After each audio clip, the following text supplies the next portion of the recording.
All right, Tawney, I'm sending you an invite right now. Okay, cool. Hi, Allie. Ugh.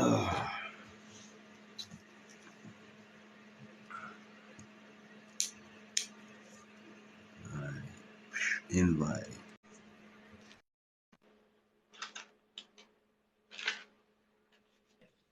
There you go. Hi. Hi. I'm sorry about today. Don't even worry about it. How are you doing? Besides that, how are you doing? I am busy. It's my I work at a bar. We have like a uh, Halloween special thing going on tonight, uh, so it's been nuts. How are you?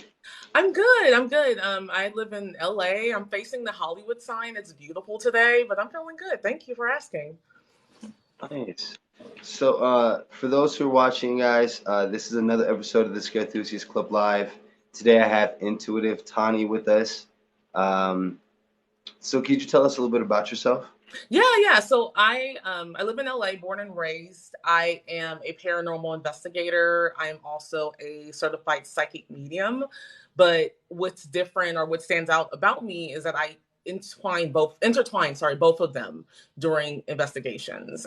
But I consider myself an investigator first, only because that's what I've been doing for like over 12 years. And so I'm actually trained on all the tools where you watch those TV shows and a lot of those psychic mediums, they'll just stand there and say, I feel this, I feel, and I don't do that. So I actually really enjoy working with all the paranormal tools and just trying to see and confirm kind of what's going on. And then I do it because I love history. I just love learning about the locations and the people that live there and just kind of telling their stories. But yeah, that's me. And what like started you on this journey? Did you have like an experience or like just lived in a creepy house? Um, okay, so yes, the house wasn't creepy, but as I got older, I was like, crap, it kind of was. But yeah, when I was younger, when I was like 10, I saw a spirit like with my eyes. Like I saw it in my room and I had pulled a cover, like a blanket over me to make sure, like, let me look again. And I looked and she was still there. I was like, okay, this is real. Let me look one more time. And I looked again and she was still there. But then she started to fade away. And I never forgot that. And then a few years later, I actually saw another spirit in the bathroom. And it freaked me out. And so I remember at the time praying, like, I don't want this. This is weird. Go away. And it went away for like God, like 20 years. And then I've always been interested in paranormal, and I started watching like Ghost Adventures, Ghost Hunters. My mom's like, what are you doing? That's weird, what's going on? I was like, I think it's interesting. And so I just got really into those shows. And then I started doing paranormal ghost tours wherever I could, whether it was here in LA, if I was traveling, because I had a job where I traveled a lot for work. And there was one team here. I went to so many ghost walks that the founder said, you need to be a part of my team. What are you doing? And I was like, oh, wait, really? I can. He's like, yes, you always here. Join my team.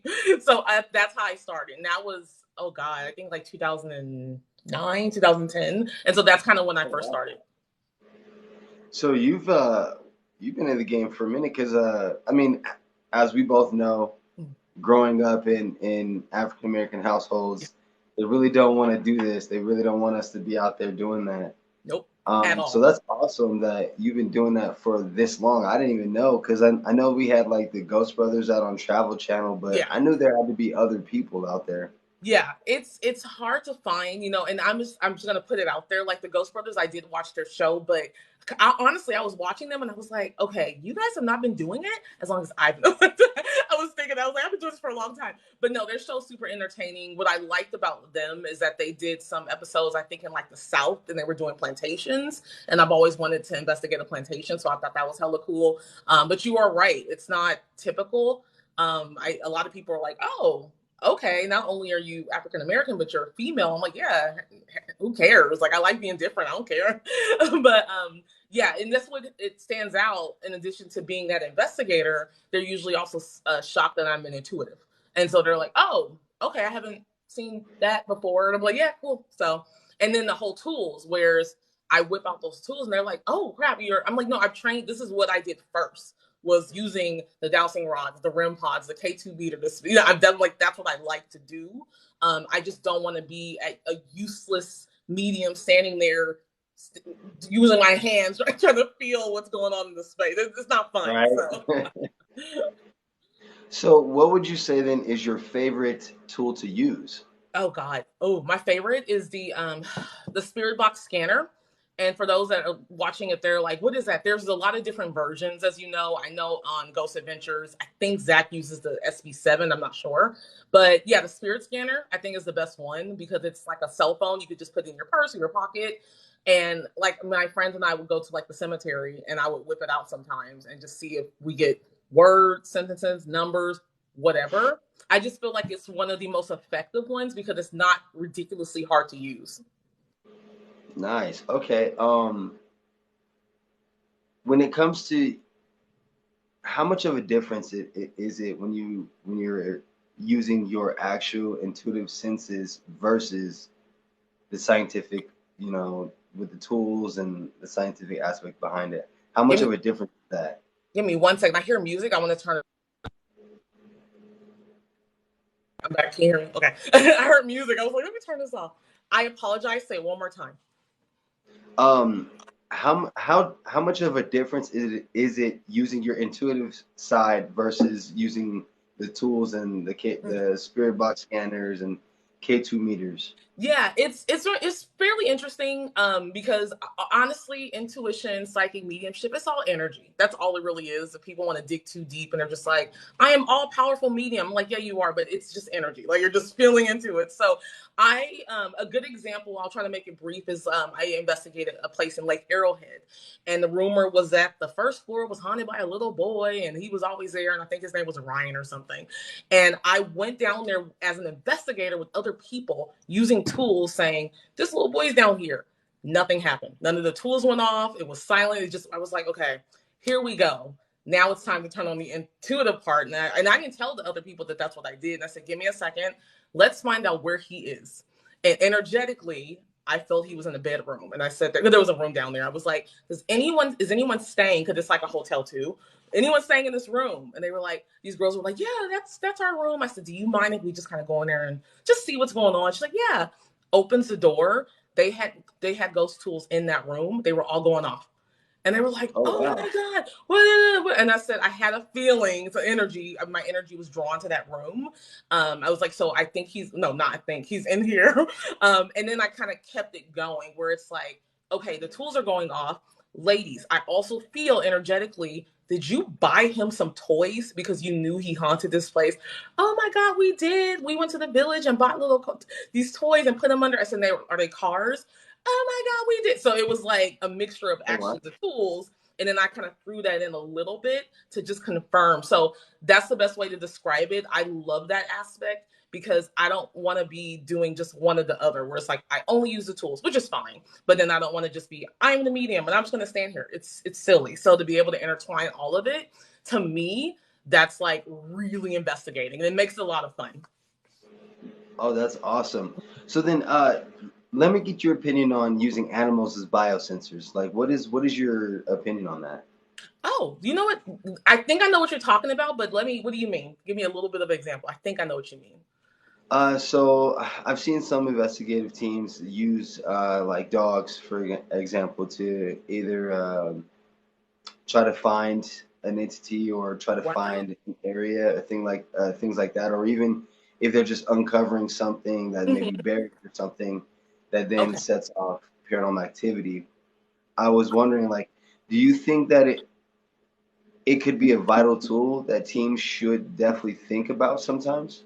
First off, I am so glad I'm talking to you because I haven't even heard of that. I'm like, I learned something new. Yeah, this is cool. I did not know that. Okay, let me think. The reason I paused because a lot of the psychic mediums know that if their house is haunted or something's in their house, their cats or animals, whatever, are staring at the wall or barking. So I absolutely understand why they do use the animals as a tool. My opinion is I actually think it could be helpful. I'm in the middle. I'm gonna actually learn more about it because I love learning more, but I'm in the middle with it because I feel like it could be helpful, especially if you take the animal to a place where there's a dark entity. Um, which I usually try to avoid.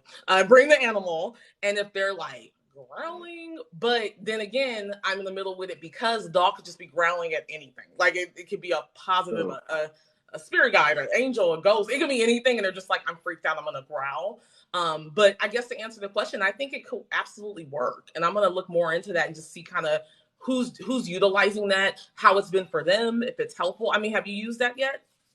Oh, okay. um, I had one investigation where there was a animal on the property, Mm-hmm. and where the animal reacted was a closet, and the client actually told me that the closet had a lot of energy coming from it. Wow.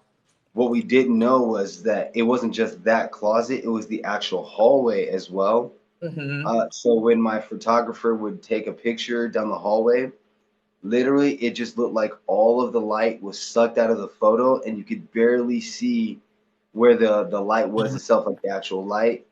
And then later on, when I went and isolated myself in that area, I actually had the door closed on me, Uh-huh. which actually was like one of the few times I ever freaked out. Wow. No, it sounds interesting. I'm like, okay, cool. I do think it's a good idea. So I'm gonna look more into that. Um, what's one thing that you don't like that the media really, I don't know, stigmatizes, or I don't know, things that they really get wrong about being paranormal investigators or being in this environment of the paranormal stuff, supernatural? There's a few things. The first one that comes to mind is that, like the TV shows, they get all their evidence and the show is over in 45 minutes. I'm like, really? No, that's not at all the case. Right? Investigations, they last. Well, you will know they last anywhere from 6 to 14 hours. It just depends. Like the biggest one I've done was Montana State Prison, and that was about an 8 hour investigation. We didn't even You went finish. to Montana State Prison? Yeah, we did not even How? finish. It was it was amazing. I smiled because I was like, this is awesome. That's the first place where there was a point on a night that I didn't feel well, and that's rare. Where I was like, I'm feeling good. Okay. No, I don't normally feel nauseous. Very good with my boundaries and just making sure nothing, So, but it was cool. There was a lot there. I would recommend if you go to investigate it, try to get 2 days in. And also another tip, and I'm just remembering, they were awesome. Meaning like the management there, they were very much like, yes, it's haunted. Yes, come in. Email us to book it. So just add that to your go-to place because they were pretty cool. But yeah, it was just a lot there. But no, I'm trying to think. Remind me the question because I lost my train of thought. Um, when it comes to the media, Yeah, what are that's the what it was. things Okay. that you? Yeah, yeah. It was so it was the length of the investigations and also it's unfortunate because trust me, I don't mean to be disrespectful, but a lot of these paranormal shows, everything is dark, everything is demonic, everything is evil. And I'm like, okay, first off, let's break it down. What a lot of people do not know is that there is a lot that fits into the paranormal box, and there's a lot of different types of investigators. They don't really say that much. I've seen it a little bit on Ghost Adventures, but for example, there's the paranormal investigators that haunt ghosts. Not haunt, check out hauntings and ghosts. Then they have the cryptozoologists that check out cryptids. I didn't even know what cryptids were 3 years ago. I was like, wait, what? That's a thing. And I found that it was, but it's important for me to know that clear, as that investigator. So there's cryptozoologists, there's demonologists that focus just on that. There's UFOologists. So that's the one thing that I do think they lack because it's like every single episode, it's like, is there a demon in the basement? What are we going to do about it? And I'm just like, do you have a demonologist on your team? Like, are you just talking? So Right. I would say that's the biggest thing that bothers me is just everything's so dark now, and I don't think it needs to be, and I think that it adds to the negative stigma of paranormal investigators because a lot of people are like, oh, you do that? Oh, I'm scared. I'm like, I mean, yeah, it can be scary, but I do feel like it doesn't always have to go that route. So, Okay. hmm. Now, this is a two-part question. I would say the first part is what was the worst part of your paranormal career? And then the second part would be what is your best part of your paranormal career? To clarify, do you mean like moments or things that happened? Yes, Yeah. moments. Thank you. No, it's okay. I'm like, let me think. I'm trying to think of the best one. You know what? I'm gonna say the best one is what I mentioned about that little boy and then things were going off. But I'm also gonna say when I went to New Orleans about 5 years ago, I did not know. I was intuitive, like I just didn't really know. That was an awesome moment. We went to Saint Vincent Guest House. That one's pretty cool. A lot of people don't know about it, so check that one out. St. Vincent's Guest House in New Orleans, and I went on a ghost tour. It was like a ghost tour / investigation, and they were saying, "Oh, we're going in this room. This room is known to be haunted by a nun who passed when she was 90." And this, they were just saying all these things about this old nun. And I remember sitting there in that room, and I was like, "That's not accurate. Doesn't feel accurate. I feel like there's a woman that's in here with brown hair. She was a nurse. She's 25. Like, I just started getting information about what I felt energetically was there. And they did I think about it was the spirit scanner. I can't remember. It was years ago. And another team came in and they said, "Oh my God, you guys, we were in this room earlier. We got some great information. We found out there was a nurse that lived in this room. She was 26. I was a year off. She was 26. She died by, I forget, suicide. I can't remember, but I remember being like, oh, and it's like it sparked something where I was like, okay, I know I'm an investigator, but is there something more to this? So I'd say that was probably one of the better experiences because it literally opened the door. And the rest of that year is when I started to explore the spirituality aspect of it. And then now to be able to merge it. The worst, oh gosh. I think it was I think it was Montana State Prison.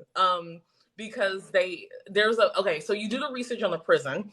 There's a top level of the prison. This is old. It was built in, I think, like the late 1800s. And they said back in, I think I'm getting the dates mixed up, the 50s, there was a riot at the prison. And all these, I guess they had to shoot a bazooka up there because all the inmates were losing their freaking mind and they had no other choice but to do that. Myself and another investigator had to go up there to do kind of like a preliminary check before the investigation began. And we had to go all the way up there. It was just us and our camera. And I am very much like, we're going to do this. We're investigators, and I was like, I don't want to go up here. Let's leave. Let's leave. She's like, nope, we got to do it. I was like, no, I want to go. She's like, we can do this. We can do this. I actually like that she did that, but I was like, you could just feel it. And we got up there and just energetically, I just felt like there were thousands of men just yelling at just energy. And that's what I was like, it's all energy. And I was just like, are we done? Because I got to get out of here. And there's nothing up there. It's empty up there now. Just some boarded windows and complete empty space. Right. So that, I think, was the worst. Now I'm thinking about it, and it's like, oh God, I'm trying to think now if I would do that now. I think I would, because my boundaries are stronger as the years go on. I just make sure I learn more and get more, stronger with this. But yeah, it was really uncomfortable. Okay. For me, like I had one time where I actually felt something like really draining my body and kind of attacking me. And one of my favorite devices, the K2 meter, and we held it over my back and it wasn't going off, but the right side of my body would tighten up and kept tightening. Mm-hmm. So they went over the right side. I didn't know that. Yeah. It starts going crazy, and it's on my TikTok, but like, that was probably the worst part of like my career. And that's because earlier I got a little boisterous when I wasn't supposed to. I see. Now, which leads to my next question is, when it comes to setting boundaries, what are the most important steps when it comes to doing that? So I don't know if I always give a precaution, because I'm for everyone doing what works for them. I don't know if a lot of investigators use like prayer. Myself, I do. So before I go to a place, I will or step in. If I'm outside, I'll just do a little bit of prayer, like just make sure I'm protected. Whatever's here needs to stay here. Just keep me safe, whatever. Do that. And then same thing before I leave. I'll do the same thing. Okay, I'm leaving. Please cleanse my energy. Whatever's here, please stay here. Do not follow me or whatever. It's a mixture of a prayer and a talk, because I'm very much like what a lot of people don't realize is at haunted places, like, these are people that once walked the earth. Like, talk to them. You can talk to them like that. Doesn't mean you have to yell at them, but you can communicate with them like, hey, I'm leaving now. Thank you for talking to me. Stay here. peace out, whatever. So it's a protection prayer. Also, some people, I tell them about crystals. I love crystals, and I do feel like there's energetic properties within them. So I always recommend either black tourmaline. That one keeps negative energy. I'll keep it in my pocket. Some people will wear it as a necklace. What else do I wear? Oh, the crystal quartz. That one's the easiest. That's a master heal. That's like the master crystal, the master cleanse. It's the purest crystal to have. Okay. And so, yeah, I would say those two. And what else? Oh, number one, I can't believe I forgot this because I tell everyone this, is to set an intention. Set an intention, meaning, why are you going? And you're going to get a million answers. Someone might say, I want to go see a ghost. One person might say, I want to see something scary. One person might, I want to learn the history. I want to learn about the people that were there, and I want to see kind of what's that. So because one woman years ago, she was like, I want to see something dark and scary. She was negative, negative, negative. And sure enough, she said, something hit me or something scratched me. And I was like, well, yeah, because that's what you said you wanted. so I would say set your intention, whatever that is. And I'm a huge advocate about it because it has proven effective, not just with myself in investigations, but other people that I've been around. They just set that intention and they kind of get what they came for. Awesome. So I got another question, and then we'll have to end it a little early. I do have work tonight. Yeah. What are your top 3 favorite locations you want to go to that you haven't visited yet? Oh my God. Okay. Number one is any castle in England. I don't care. Any castle. I don't give a crap what it is, where it is, but or Scotland. So castle's number one. Number two, there's a house in New York. I think it's called the Shanley Hotel or Shanley. I think it's the Shanley Okay. Hotel. Not the Stanley. I know about the Stanley in Colorado, but the Shanley House. I've heard crazy things about that one. Okay. Yeah. And then the third one, it's I think it's called Waverly Hills Sanitarium. Yes. Yeah, those are the 3 that I really want to go to. I want to go to a sanitarium. I haven't been to one yet. So that should be I'm just like, I can't wait for that day to come. So yeah, those 3. Nice. Awesome. Thank you so much for joining me today. I do want to clue you in on a couple of other things that we do have a couple projects. Everyone that I interview this season, I'm reaching out to because we are trying to develop. I have 2 other people helping me out. Hopefully they're in this, the 3-4 people we're watching. But Ali Spooky Cakes, she said hi earlier. And then my man Mixed Nuts 3000, which is Marcus Chanel. We are creating a Halloween content festival. Nice. And we want to reach out to everyone as a guest to whether host either whatever their specialty and content is. Mm-hmm. So if you are interested, we would like for you to join us. That when we will reach out to you again. Mm-hmm. I also want to do another interview with you. I love your energy. You are amazing. Thank you so much for being understanding as well for today. Don't even worry about it. No, I would love to participate. I genuinely love paranormal. Like, that's what I like to do. It's not an act. It's not me looking for fame. I'm just like, I like this stuff. So yeah, always reach out to me, message me. I sent you my email. Just let me know. Thank you for having me.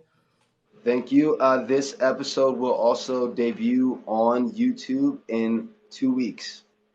Sweet. Awesome. Okay. Okay. Have a good day. Bye. You too.